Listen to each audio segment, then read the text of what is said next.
Bonsoir, bienvenue dans le débat de France 24, un débat auquel vous pouvez participer via les réseaux sociaux. Ils étaient 80 000 selon la préfecture de police de Paris, 500 000 selon les organisateurs de la Manif pour tous. Le collectif a dénoncé une fois encore hier dans les rues de Paris, mais également de Lyon, la politique familiale du gouvernement. Une politique qui, selon eux, remet en cause le modèle traditionnel de la famille. Ils sont contre le mariage pour tous, contre la modification du texte Veil sur l'avortement. Ils dénoncent l'enseignement supposé de la théorie du genre à l'école. Ils sont contre la GPA et la PMA. Et ce soir, on a appris que le gouvernement français ne présentera pas finalement cette année le projet de loi famille. Alors le gouvernement a-t-il cédé à ce mouvement que Manuel Valls considère comme anti-républicain? Si oui, pourquoi? On va écouter ces réactions de personnes qui ont manifesté hier à Paris. On a tous été créés naturellement. Il n'y a aucune raison que ça change. Ça a très bien marché jusque-là, depuis le début de la création du monde. Donc il n'y a aucune raison que ça change. Les bases du monde, c'est ça. Les bases de la famille, c'est ça. Les valeurs de la famille, c'est ça. On est des gens normaux, simples, qui ont simplement envie que nos valeurs soient défendues par nous-mêmes et qu'on ne mette pas tout en l'air parce que certains ont envie de, on ne sait pas trop quoi, de détruire peut-être nos familles. Si déjà on dit à un gamin, t'es né d'une cellule machin obtenue par don d'ovocytes, quelle identité il va avoir? Nous sommes dans une société qui a quand même perdu beaucoup de repères et tout ce qui était un peu institution, tout ce qui est institué, qui donnait un socle, qui enracinait les gens, petit à petit a disparu. Alors, nous sommes avec Jérôme Brunet. Bonsoir. Vous deviez être sur ce plateau ce soir. Malheureusement, Oui. votre train a eu un peu de retard. Alors, je sais que vous êtes garde d'Austerlitz au téléphone avec nous. Ils allaient tenter de nous rejoindre ensuite sur le plateau très rapidement. Tout d'abord, une réaction donc, à cette annonce du gouvernement français ce soir qui décide de retirer son projet de loi famille. Vous avez gagné, c'est ce que vous vous dites ce soir?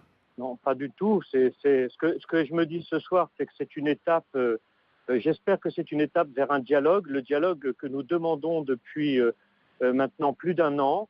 Nous demandons à être reçus, entendus et qu'il y ait une véritable réflexion qui soit posée sur ces questions de filiation, d'adoption et d'identité sexuelle, de complémentarité des sexes.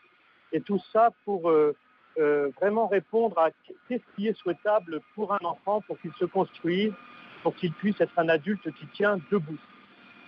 Donc pour vous, c'est une première petite victoire, mais en tout cas, c'est pas un aboutissement, si je vous entends bien. Si vous voulez, je ne pense que je veux pas me positionner dans dans un schéma guerrier. Nous, ce que nous demandons, c'est le dialogue. Les gens qui défilent depuis l'année dernière ne sont pas agressifs, nous ne sommes pas guerriers, nous sommes fermes et paisibles. Nous demandons le dialogue sur des questions qui nous paraissent des questions fondamentales pour la personne et donc tout particulièrement pour l'enfant. Moi, je suis dans l'éducation depuis 30 ans. Je vois des enfants se déstructurer, se déconstruire. Je vois beaucoup d'enfants qui sont de plus en plus en souffrance et ça m'inquiète énormément. Vous savez, l'article de Boris Cyrulnik est formidable dans Le Point. Il dit, voilà, les enfants, c'est un indicateur pour nous, comme ce canari que l'on mettait dans les mines et qui mourait quand il y avait du grisou qui arrivait. Ben voilà, il y a des indicateurs aujourd'hui qui montrent un profond malaise dans notre société. Les enfants en sont un des indicateurs et c'est cela que nous voulons changer, que nous voulons construire. Donc nous ne sommes pas dans une logique guerrière. Je ne parle pas de victoire, je parle d'un pas vers le dialogue. Et j'espère qu'il y en aura d'autres. Nous sommes tout à fait prêts à dialoguer et à réfléchir ensemble. Dans ce débat, il y a beaucoup de choses qui sont passionnantes. Il y a des choses qu'il faut revoir et entendre du côté des personnes homosexuelles. Il y a des choses à faire évoluer dans les relations entre les hommes et les femmes, mais pas n'importe comment. Et ça, nous voulons nous mettre autour d'une table pour discuter de tout ça. Merci beaucoup, Jérôme Brunet. On vous attend ici sur le plateau du débat de la gare d'Austerlitz, à ici les Moulineaux. On espère vous avoir très rapidement.